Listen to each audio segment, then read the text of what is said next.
안녕하세요. 박남자입니다. 요새 시국이 또 조금 흉흉해져 가지고 분위기가 별로 좋지는 않은데 잘 지내시는지 모르겠습니다. 저는 잘 지내고 있습니다. 오늘은 제가 이거를 어, 제목을 어떻게 지을지 되게 고민을 좀 많이 했었거든요.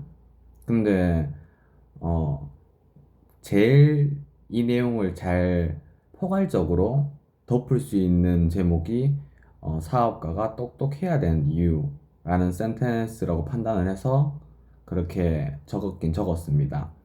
근데 사실 저는 이제 언어로 표현을 하자면 각도 이론이라고 좀 말씀을 드리고 싶거든요. 각도 이론. 근데 이게 와닿기가 힘드실 것 같아가지고 일단 평범한 센텐스로 제목을 적었고 일단 각도 이론에 입각해가지고 저의 어떤 생각들 한번 펼쳐볼게요.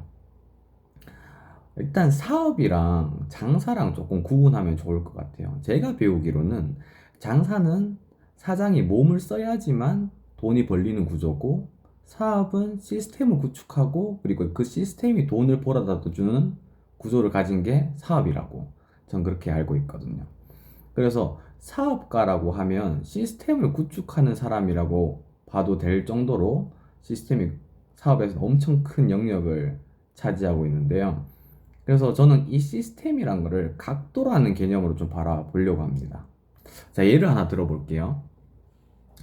어, 예를 들어서 45도, 그러니까 이렇게 좌표평면이 있을 때 45도로 하면 이제 1,1, 2,2, 3,3 이렇게 쭉 이렇게 45도가 되겠죠.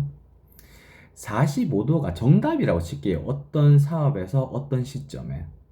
근데 사업가 A가 판단을 잘못해가지고 50도로 만약에 각을 잡았어요. 그러면 어떤 현상이 펼쳐지냐면 45도가 이렇게고 50도는 조금 더 높겠죠. 약간 위로 이렇게 올라갈 건데 처음에는 이 간격이 별로 크지가 않은데 가면 갈수록 이게 계속 커지는 게 있거든요. 처음에 시작은 5도밖에 차이는 안 났지만 선이 길어지면 길어질수록 이 차이가 계속 커지는 현상이 발생되게 되는 거죠.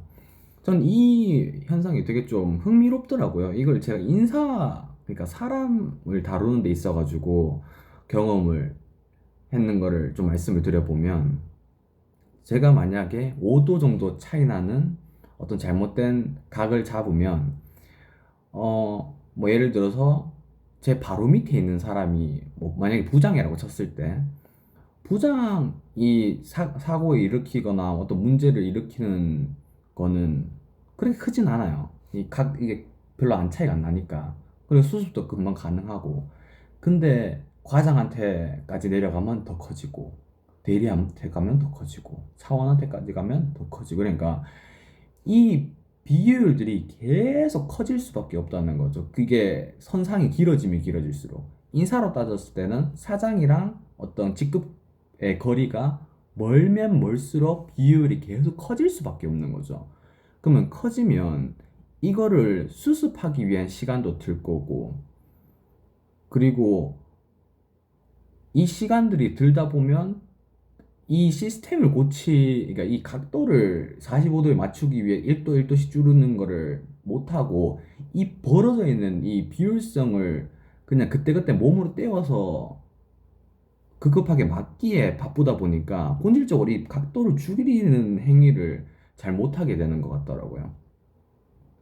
그리고 또 다른 예로, 뭐 예를 들어갖고, 뭐 사람을 잘 안 써버리면 그만이죠. 만약 난 사람 뭐 사원 대리 일까지 필요 없다. 그러면 나랑 한 명만 더 일한다 쳤을 때 난 뭐 선 길이가 별로 길지 않기 때문에 요 안에서 한 요 정도 비효율성들은 그냥 그렇게 넘어가면서 가면 된다 라고 할 수도 있는데, 예를 들어가지고 2호점을 냈다고 칠게요. 뭐 음식점이 너무 잘 돼가지고 2호점을 냈어요. 이것도 똑같은 개념이 된다는 거죠.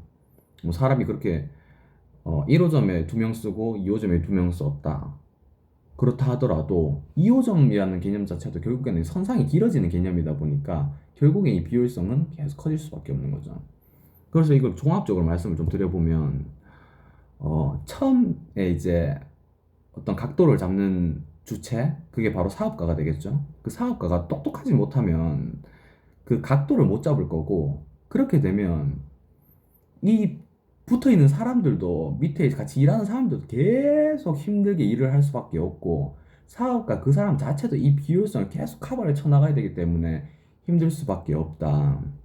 그리고 사업이 잘 되면 잘 될수록, 뭐 사람이 더 많이 뽑히면 못 뽑힐수록 또 2호점, 3호점, 4호점, 10호점 프랜차이즈 잘 되면 잘 될수록 비효율성이 커질 수밖에 없기 때문에 사업은 계속 아이러니하게도 힘들어지고, 더 내가 더 리소스가 더 많이 필요해진다. 이런 걸 좀 말씀을 드리고 싶었어요. 그래서 그때그때 지금 문제가 있는 거에 있어서 떼우고 해결하고 하는 게 또 중요하지만, 떼우는 차원이 아니고 근본적으로 이 각도에 있어가지고 뭐 문제가 없는가 판단하는 게 효율성이 있어가지고 어떨까라는 개인적인 생각을 한번 해봤습니다. 저는 이게 여러 영역에 다 포함이 될 수도 있다고 생각을 하거든요. 공부 같은 경우에도 뭐 예를 들어서 뭐 공무원 준비를 한다 했을 때 어떤 효율적인 방법들이 있을 수 있잖아요. 뭐 굳이 서울에서 부산까지 가는 데 있어가지고 굳이 걸어가거나 자전거 타거나 할 필요는 없다는 거죠. KTX 타거나 비행기 타거나 아니면 뭐 차를 타면 금방 편하게 갈 수가 있는데, 굳이 막 오지를 막 기어 올라가고 그렇게 걸어갈 필요는 없는 거죠. 오늘 여기 얘기는 여기까지고요. 오늘도 감사합니다.